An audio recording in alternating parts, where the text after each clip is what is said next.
I'm Gabe Puente, CEO of RGVision Media, and this is our podcast, where all entrepreneurs, small business owners, and leaders come in to get insightful information from other business owners in our network of individuals who can add value to your company, organization, or business.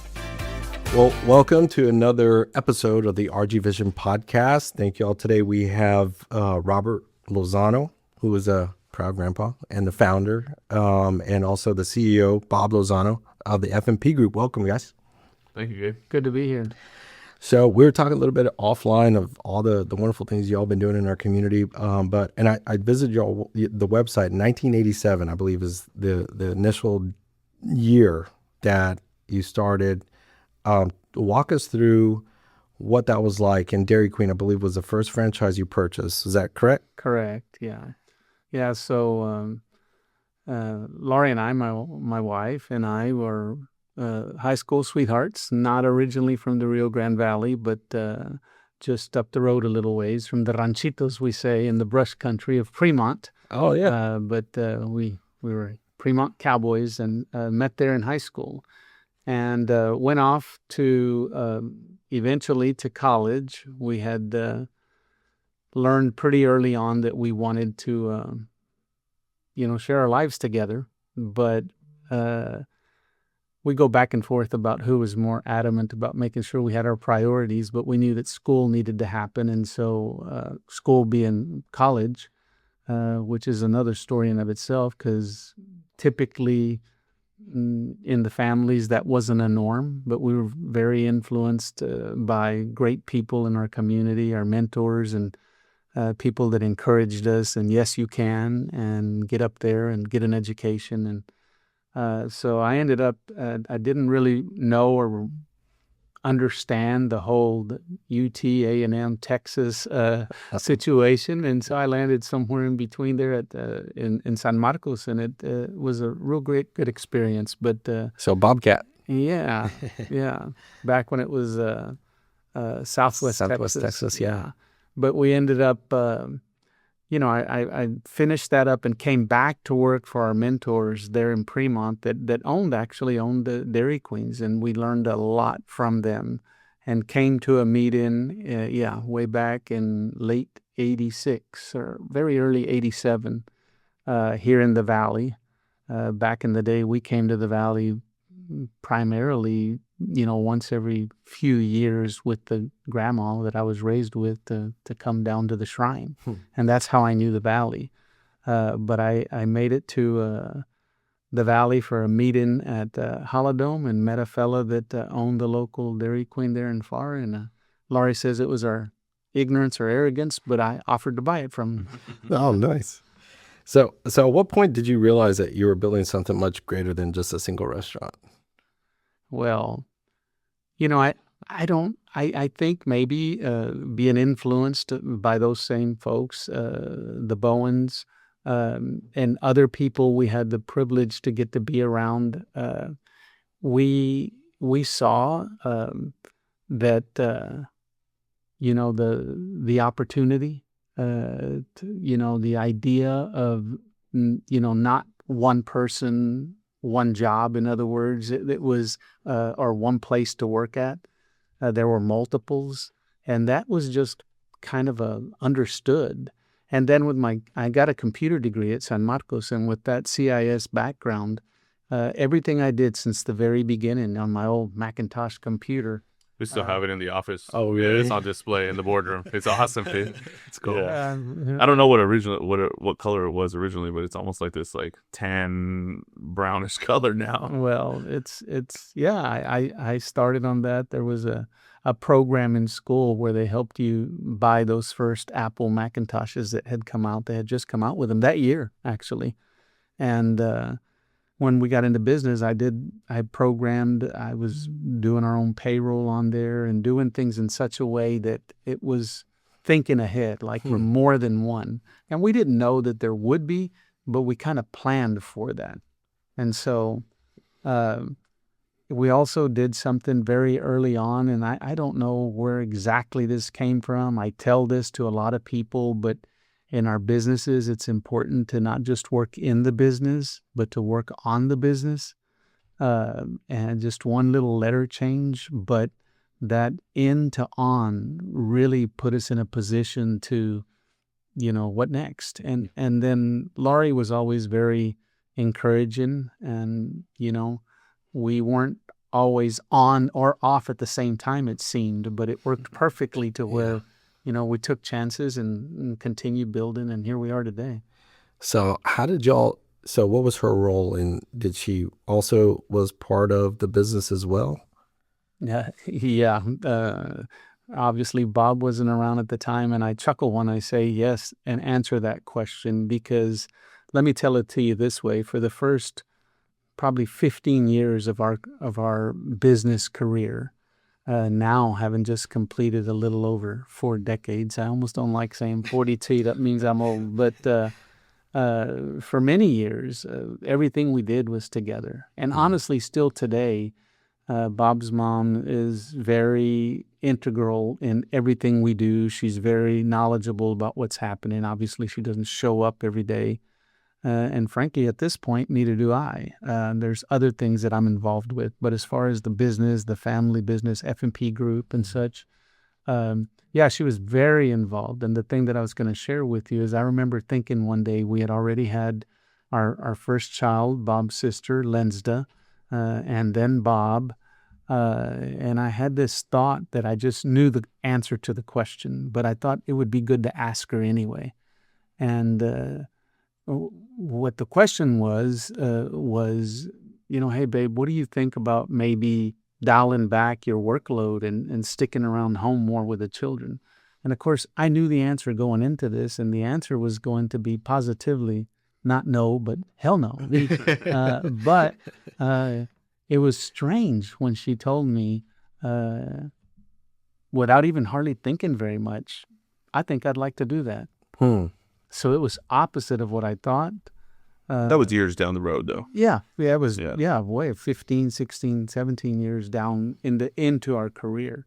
But she did then stay involved, very involved, not only in our business, but in the community, still to this day, but not actually showing up and opening up restaurants and running stores and managing. So that kind of changed. Yeah, but if you don't mind, I'll interject real quick and just say that I think, a lot of what they do is they're leaders, right, in the company and in the community. And so I really feel like they jumped up that decision tree to say leadership is more of a lifestyle than anything. It's not really a decision that you turn on and off. And so I think through their leadership, she was integrally involved, whether it was building our home, building the business, or whether it was an active role in the business or not. But yeah, still to this day, she's very opinionated. It's good. It's very healthy. You growing up around all that, geez, what are some leadership lessons that you learned at home eventually that shaped your own approach to the business that you're managing today, Bob? Yeah, no, great question. There's so many, man. There's a lot. So, as you know, we've been putting out some more content at F&P. It's something that is going to help us, I think, do business moving forward. But people have to know a lot of what I'm putting out came directly from what they taught me, right? So they even made fun of me at the last talk. They were like, "Man, you have a lot of these dichos or a lot of these little tricks," and I'm like, "I learned from my dad." So to answer your question, it starts with the basics: don't lie, cheat, or steal. That's for sure. The in and on the business was something that definitely it's a small change, but it makes a big impact. Speaking of small changes, making 1% improvements on a daily basis, investing in your biggest asset, which is people. You can't be short-sighted when it comes to people. And so they, as long as you take care of the business and take care of them, they'll take care of you, and it really becomes a team effort. And so, yeah, there's so many things that I feel like I've learned along the way, but more than anything, I want to end kind of some of those with saying that my mom at a young age taught me that we're all people. Yeah. We're all people. Son, whatever happens, you're equal. And that's not to say we're any better. And it didn't put a chip on my shoulder to prove that I was equal, but it also it didn't make me feel any less or like I didn't belong. Yeah. So subsequently, I treat people the same way, and I think that empathy, that kind of lifestyle decision is has rewarded us over the years. You know, it's funny is that because we live in a world of digital age today where everything is revolved around you, like me individually, because of the vanity metrics and everything that's happening. And I was thinking, I was like, man, if we were to ask, you know, who was the number one boxer in 1890? Nobody, not too many people know. Yeah. Because we're not going to be here. You know, we're not as important as we believe we are in some cases. But I say that in some cases because there definitely needs to be a balance. When you talk about human capital, it's definitely something that it's changed over the past couple of generations because of the perception that we have as a society through the lens of social media. When we talk about life currency, that concept really stuck out to me. Can you explain what that philosophy means? I'll take a stab first and then turn it over to Bob, I guess, because this started very early on, and really it came from a sentiment. Laurie and I would literally, back in the day, go home after a shift, and at this point, you know, I'm in a restaurant and she's in a restaurant, and we're talking about the day, and you know, when we were crossing paths, it was busy. But one of the things you recognized is right away is, you know, first of all, is this idea that we're identified as being in the food business, in a restaurant business. But we learned very early on that really more than anything, we're in the people business. And I think that's made all the difference. And to answer your question about life currency, one of the things we learned about our industry, we call it QSR, quick service restaurant, fast food. It's a type of industry that is, for so many people, a first-time job. Mm-hmm. It's a minimum wage when they're getting started for the most part. We're very proud of the fact that we've made an effort to try to be recognized in the community as a place that people want to work at. And we know that wages have something to do with that. But what we learned real quick is you can't pay people what they're worth. It's amazing what you know, these young folks that would come in. Literally, we've had the privilege of interacting with now, after this many years of doing it, of hiring, training, and believing in literally thousands of people. And it's amazing to hear what some of the stories now, you know, sir, or I remember. I mean, it really does. It even makes me emotional about it. But back then, this realization that you can't pay them enough. Yeah. So and I don't know, I say sometimes I learn, I'll copy, I get something from somewhere else.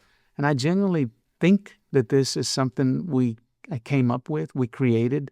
But it's like, what can we do for these folks that can pay them more than the paycheck? Mm-hmm. What can we do that will allow them to benefit from what we're giving them in life? And so we started calling it life currency. And what was it?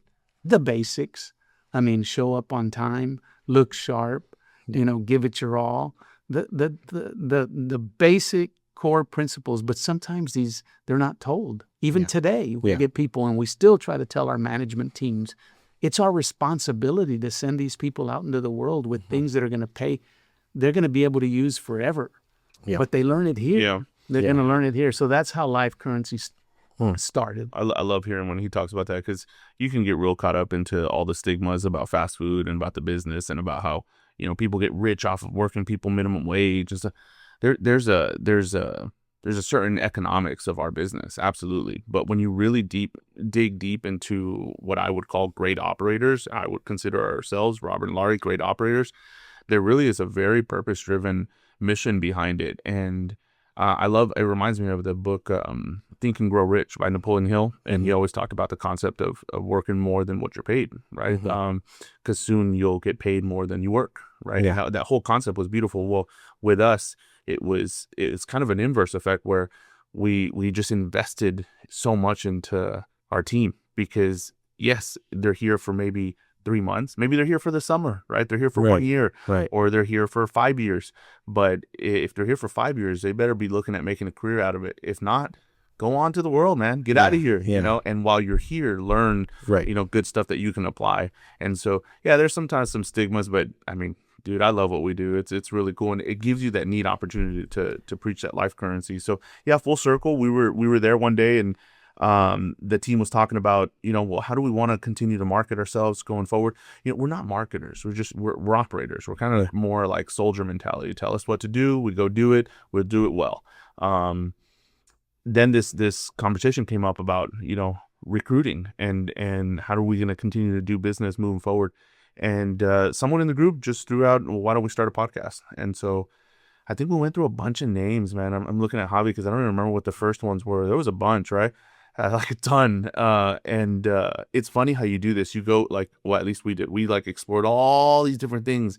And then we ended up with like, so why are we thinking of something else? Just coin something that we already do, right? Yeah. And so that's how Life Currency came out. And it's just about interviewing people and trying to give people more than they're probably asking or ready for, but that they can apply in their personal or professional life, man. It reminds me of a book by Patrick Lencioni. Oh, it's great. Yeah, there's one. Ideal team player? Yeah, it's 3 Signs of a Miserable Job. It's around a quick service restaurant. Yeah, it's around a pizza, like in Colorado. He finds like there's people, you can find impact in anything you do. It's just a matter of figuring what that is and being able to, it's building culture, right? Yeah. It's building culture. And talking about, Life Currency, has that, I can imagine, how is it a struggle? Is it not a struggle, trying to find good talent in a region like the Rio Grande Valley? Well, I'm going to let Bob, give you today's answer. I can tell you that over historically, and going up to meet-ins, whether it be at our state office in the Dallas area or up in Minnesota and the Minneapolis area for the corporate, and I'm talking Dairy Queen right now mostly, well, specifically. But we were always very blessed, we think, to be from the Rio Grande Valley. Mm-hmm. I'm just going to tell it to you the way we lived it, but and the way we experienced it, and that is that our culture, the people from the valley, that is just something very good when it comes to, how they view their job and how they view their responsibility, and the idea that they, for the most part, take it serious. And so many times, especially back in the day, they were putting food on the table in the family. Yeah, and that's still going on today. You know that story about your grandma, because I think that drives the point about the pride and the floor. Mm-hmm. Well, no, it's true though. It's an integral part of our culture. But yeah, there's the. I was raised by my grandparents. Now, truthfully, my paternal grandparents, and truthfully, very blessed. We were one of the better places. I mean, there was even a little window unit in one of the rooms. But in some of the tias' homes, in some of the it was a dirt floor. Yeah. Literally, I'm not that old at 64 today, but I'm old enough that I've seen dirt floors. But the message was, you can be poor, you can have little means, but you can have pride. And that was the best swept. I mean, they would sprinkle it with an escoba, a little broom with water, and sweep it. Yeah. It looked pristine. Yeah. And so that's, you can't help but be influenced by those kind of things. And then what do? You try to pass that along. You try to teach it. And so that's all part of it. And that's part of it. That's the generation. And you drive a point that I wanted to make, is that we do have the people here, but it really comes down to the leadership and the people who are driving those people. Similar situation, my parents, she was like, hey, it's not a sin to be poor, but it's a sin to be lazy. I don't know if that was biblical or not, but she barely had a 7th grade education, but she was very wise. She also told me, hey, just as long as you're in band or play sports, and you're going to be okay in high school. Well, keep me out of trouble. It's funny that you say that, because we noticed that, and we've talked about that, about how the students are those team members. We've always called employees team members since very early on. They're a member of a team, right? We're coming together to accomplish a task, much like a team does. But anyway, Laurie noticed very early on that the people that was the most active, whether they were in band or cheerleaders or whatever, they were the best team members. They managed their time. They figured it out. And so to go back to answer your question, finding finding team members, finding employees, staff. It's of course the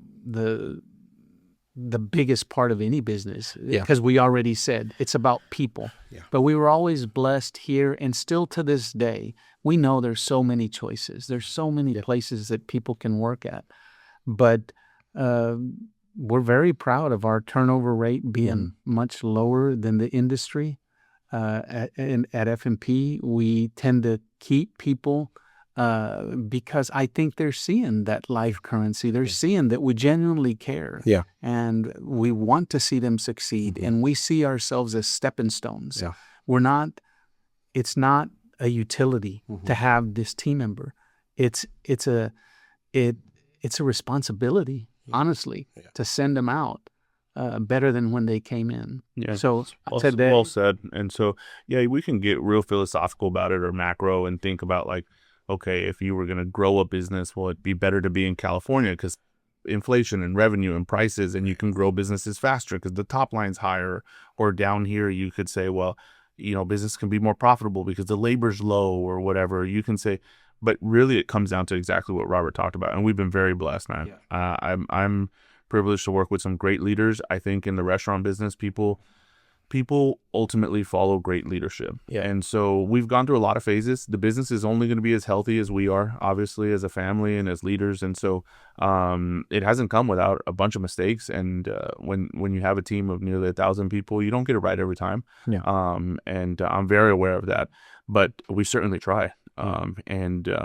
We believe in people, we listen to people, and if we got it wrong, we apologize, and we try to figure out a way to make it right. But that sense of accountability, that sense of leadership is very much present in our company today because of the leadership that we have on a daily basis. And so we're learning along the way. It doesn't happen without us doing our part. So we're trying to provide, it's tough to compete. At the end of the day, we compete with the likes of like HEB. I talk about how great HEB is all the time. I love going to HEB. I love seeing how happy their team members are. I love their environment. Who wouldn't want to work there, right? So we have to think of things in our business to say, okay, well, how do we compete with that? And so that's the reality of the business. But at the same time, man, we're blessed hand over fist. And with good leaders, if you have a great manager that takes pride in what they're doing, they're going to keep people. And sometimes it's, hey, I'll see you next summer, go to school or whatever. But it's good, man. Yeah. It's really good. Well, it's a reflection. I think the employees y'all have are a reflection of y'all and the leadership, because you have the empathy is there. You care about not only the success of the business, but the success of the people and also the community. And once you have that, the employees see that. Yeah. Well, at the end of the day, I'm sorry, go ahead. Well, you didn't ask, Gabe, but I'm going to mention right now, it comes to mind when we're talking leadership and we're talking about people and the fact that you've got a father-son here. And that's a dynamic that doesn't always work. On a second generation in a business, and you can go read the statistics, which we all have. But coming back to some of what we've been discussing right here, that's one of the motivations, I guess. One of the things in terms of, from my perspective, leadership is not what you're able to do, but it's what you're able to, not yourself right then and there. It's the ability to see that carry forward. Mm-hmm. Can it continue? Yeah. And specifically in a family business like ours, where Bob's sister, himself, Laurie and I had 2 children, and now their spouses. We're very, very blessed.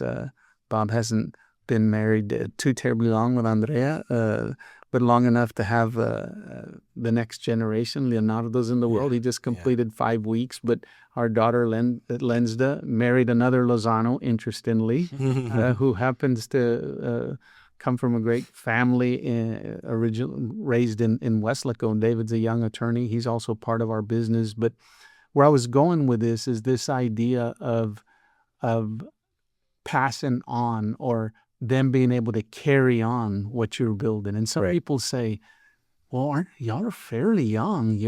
Are you retired? Well, no, I think we're working now more than ever. Yeah. But as far as it relates to F&P and to the daily operations of our business, I couldn't be prouder to say that we've passed that on. Yeah. And the next generation has taken what we did and are really amplifying it. They're more in tune with what's happening in our community.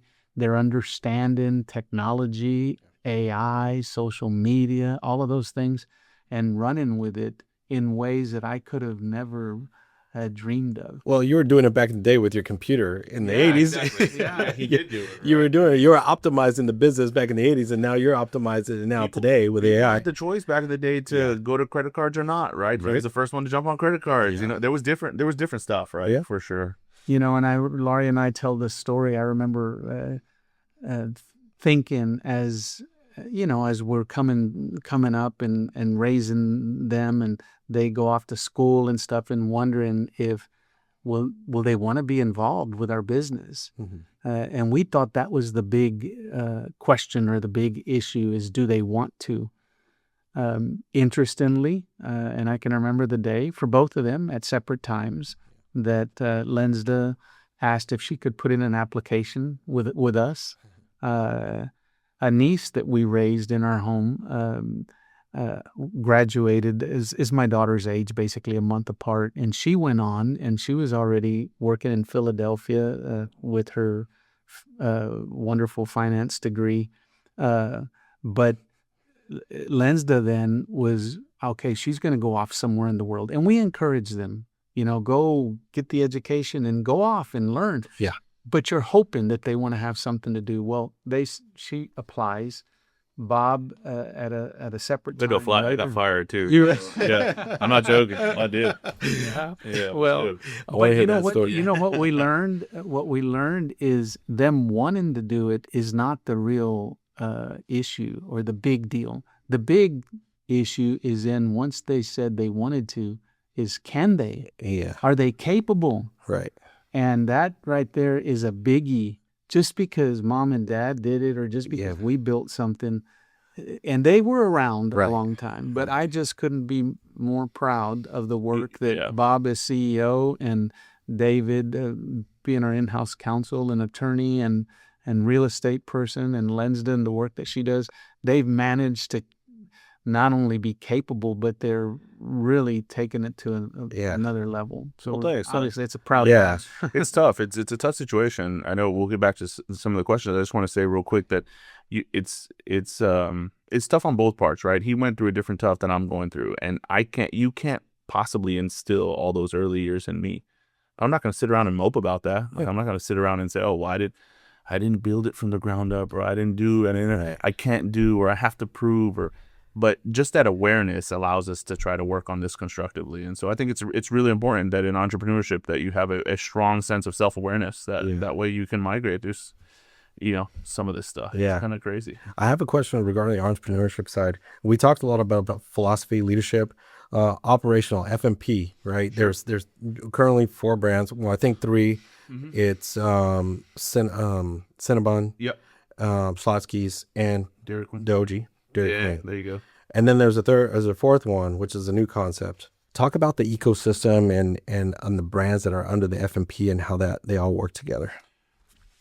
Sure, happy to answer that. So I have been using the word ecosystem a lot. I think it just works. But honestly, at just the most basic level, we're just really trying to find like-minded people that value other people, and we're trying to do some cool shit. I mean, that's literally what we're trying to do at the end of the day. But in order to do that, there's a lot of talented and smart people out there. But the business needs to have a function of what I would call the boring side, because that provides the security, the longevity, the cash flow, the what we look for as providers. And so I make sure that when we're hiring or bringing people on board, that they value that, because then they're gonna be chasing pipe dreams all the time, right? So like I like that stability side, but then there also has to be a function of the business that's exciting and challenging, and that kind of makes us a little bit nervous to see can we do that? And so the whole concept of business is very vulnerable, but we're putting a lot of decades of experience and what I would say successful track record on the line to continue to grow the business. We made a commitment, and we did. We talked about it as a family and said, well, what does everybody want, right? Because we, like my dad mentioned, you hope for certain things, but you really don't know until you talk about it. And it's not good to assume that my sister wants the same thing as I want, or my dad wants the same thing, or my mom. And so you really have to start talking as 4 adults and 4 families, immediate family. Well, I guess 3 immediate families in this case. And so we decided, no, we want to double down on what we want, what we've been doing. And in order to do that, we've got to take some action and be willing to take a little bit more risks. And so, at the root of it all, we need good people. We need smart people. We're looking for smart people, and we're looking on how to tap into more value to make sure that we can help grow these career paths. And so, in just real straightforward, F&P stands for food and people. We asked ourselves, we had this high level talk, right? And we're like, what the hell do we name the company? And then we're like, well, we love food and we love people, so let's just name it Food and People. It had more to do with that. We asked ourselves, what is it that we do? What is it that we're competent at? What's our core competencies? Yeah. And it came back to food and people. And people don't get to see the. I mean, if you know Robert and Laurie, you'll know this, but people don't see that. They see the Dairy Queen side, but they don't see all the dinners my mom's hosted for the chamber and the museum, and my dad's, banks and different stuff, the projects they've worked on. There's this underlying, just across the board, a strong presence to hospitality. I mean, that's really what it is. And so F&P was that little moat that we market ourselves as. And that became F&P Brands. So that's how that started. F&P Brands focuses on franchises, and we added Schlotzsky's, and then Cinnabon came with it. And not came with it, but we decided to do that franchise as well, through both out of Go-To Foods. And we're looking for other franchises, and so that pipeline is healthy. There's some dynamics we have to continue managing there, but we're very proud to be in the franchise space, and we're big advocates for it. So then you start to add different divisions, basically. But F&P Media, we engage with other business owners and other restaurateurs to talk about the business and where we're at. And so we have a few podcasts there. And then on the development side, we proudly develop small. It's not a big number, but commercial retail, and they're anchored by restaurants. And so you'll find us at Sherryland, anchored by Schlotzsky's there, and then we own the most of our locations. And so it matters that we take care of these facilities. We're not renting from a landlord. In some cases we do. Yeah. But we need to know a little bit about real estate, because you can't stub your toe on the real estate side, and you'll take a big hickey there. So that's how it starts to get broken down. And then the newest concept is just an investment in independent brands. So yeah. With the whole, was there a need to go into the development and develop it? And what happened there, I'll answer that real quick. But I do know, and this has been said before, and but it literally did happen with us. I read the McDonald's book, Ray Kroc, and how they're much more a real estate company than they are. That's HEB. A hamburger. Yeah, sure. Yeah. Exactly. And so that stuck with me. And so pretty early on, we started, of course, with our very first place, and we leased that in our second and our third and fourth even. Several. But then we went back and said, how can we buy? Or might we be able to buy? And along the way, we've bought, and then sometimes bought more than we needed, or bought around us. And I started focusing on the real estate, and then we looked up, and realized that, the real estate part is very big part of what we do. Yeah, and so I'm laughing because I think it was yesterday, literally, we were having coffee, he came over, and I'm like, thank God you bought some real estate along the way, because it gets tough, right? If you don't have other parts of the business. And so that was ingrained in me early on. And so, that's how the ecosystem comes together, man. But ultimately, it's an investment in people. And if we're going to be able to do that, we've got to have some newer projects. We've got to have projects that balance out what we're doing on the brand side. I just want to reiterate that it stems all from a culture of hospitality. Yeah. So one of the questions that I was talking about earlier, I wanted to come to is talking about entrepreneurship. Entrepreneurs think success comes from taking big risks, but sustaining success requires discipline. What daily habits or leadership principles have consistently helped you navigate both challenges and opportunities? Well, so for me, I guess, let me answer, give what I heard a lot right there, but I heard, what daily habits, and it kind of goes back to something Bob touched on early on in the conversation. It's this idea that systems and routines, I am frequently thought of as a little bit anal about some things, but I am very systematic, and I have routines. Literally, I mean, this is going to sound silly, but I'm willing to share.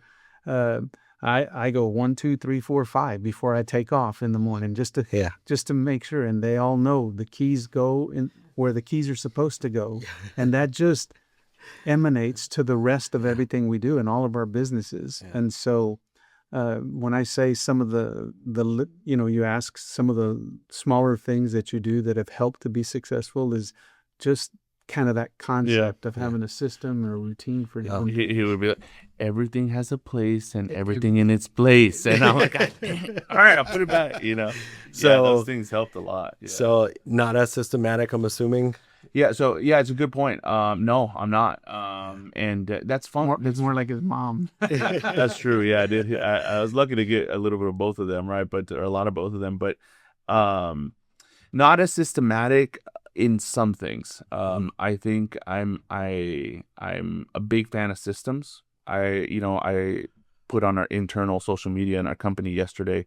I said, I'll buy someone dinner if you can answer this question. And the question was, what matters more? Because we talk about SMART goals. So SMART goals, just making specific measurable goals, right? But is a SMART goal more important, or is the system and daily habits more important? That's literally, I can show you, that's literally the question. And I was tripping out yesterday about like, man, does a goal even matter? Like, I don't know if a goal matters at all. Yeah. Because if you don't have those daily habits and the system behind it, it's just a freaking stamp on the wall. Right. You know what I mean? Right. Now, what I think the goal helps us with is like where we want to go, right? Yeah. But ultimately, I really do. I wish that we taught this at a very young age is get very good at a daily routine that still is exciting to you and that you like and enjoy. I'm not trying to tell you everyone has to be the same, because that's really what gets you there. And so I relate a lot of things to very simple stuff in life, but I want to just say this real quick that, I think it's now, as a proud dad, of course, of Leonardo, but I've had this even before, my wife and I brought Leonardo into this world, but I've always thought it was badass to be a dad. Like, that's badass. Yeah. But the reason I think it's badass is because, dude, there's no quitting.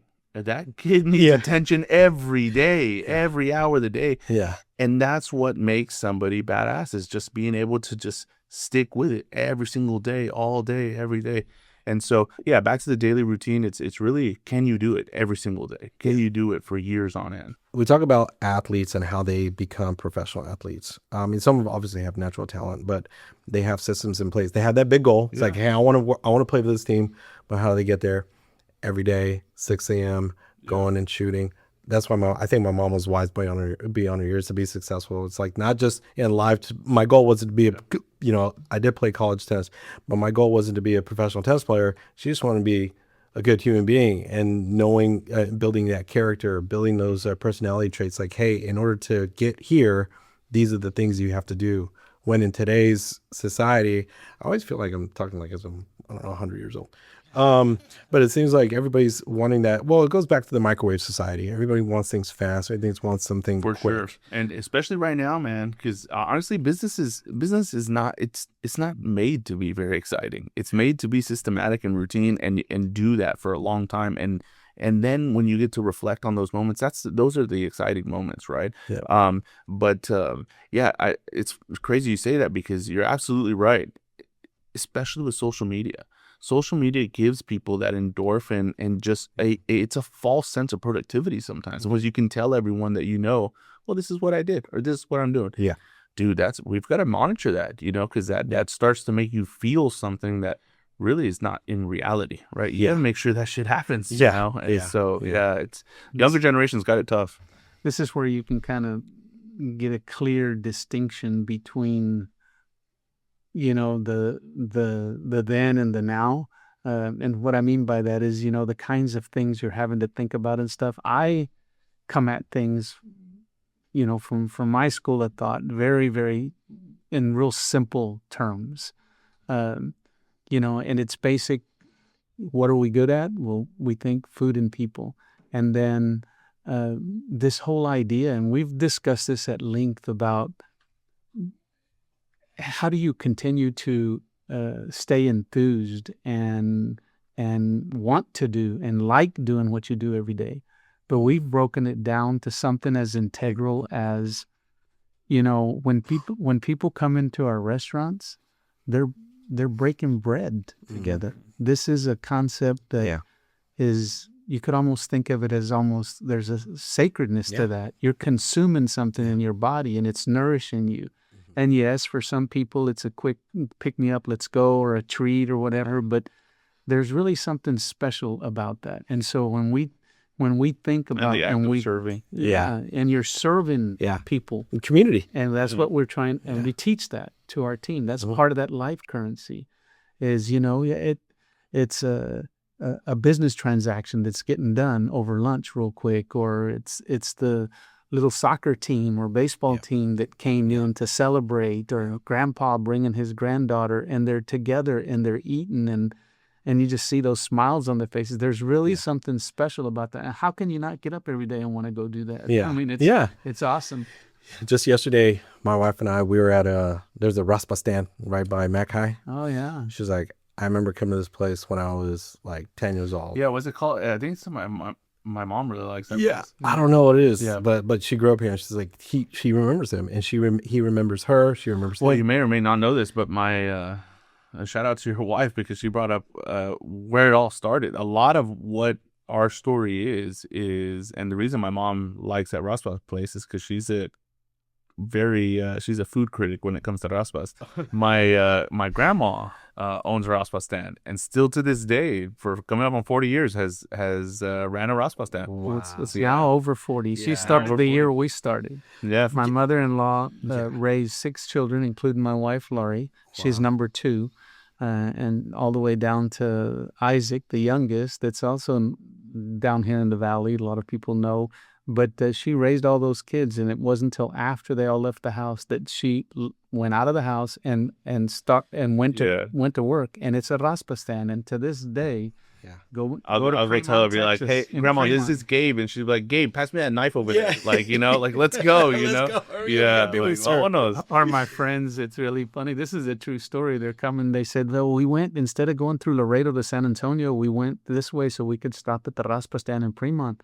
And we told Ms. Guerra, we know your daughter, and we know Robert. Oh, that's real good. What flavor do you want? Right. Come on. She's all business, man. Exactly. At 85 years old, we just celebrated her and my father-in-law both, who goes to the ranch every single day. They're still at it. What a blessing. And you can't find a chair or a bucket or anything, because she's worried that somebody's going to sit down around here. No. I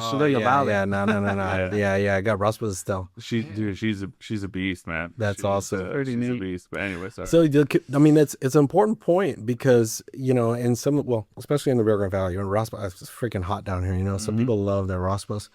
How do you, inject that into a corporate brand, because that's what y'all are doing is bringing that community. You're local, but people in some cases, they see Dairy Queen, they see corporate. They don't understand, the franchise side of the business. I'll answer that. You live out one of our non-negotiables, which is give back and get involved in your community. I mean, that's one of our core values. And so at each location, we try to find leaders, general managers that are involved in their community. And so that people people don't relate us to, Corpus Christi Dairy Queen anymore, or we had Dairy Queens in Oklahoma, but we primarily operate out of the Rio Grande Valley. But the reason I'm sharing that is because to drive the message that we try to make sure that ultimately there's a leader that people connect with in the restaurant. And if that leader's not willing to make that sacrifice to get to know their community, the restaurant just doesn't have that same magic, man. It just doesn't operate the same way. Franchising has done a great job of building things very systematically, but I really believe that we're going to kind of go full circle here, and people are looking for connection and people want to know. And so it starts at a GM level, but we're learning about new ways on how to do that, even at our level, man. But I think you just share a lot of pride, be genuine, be a good person along the way, and build something that you can be very proud of. Yeah.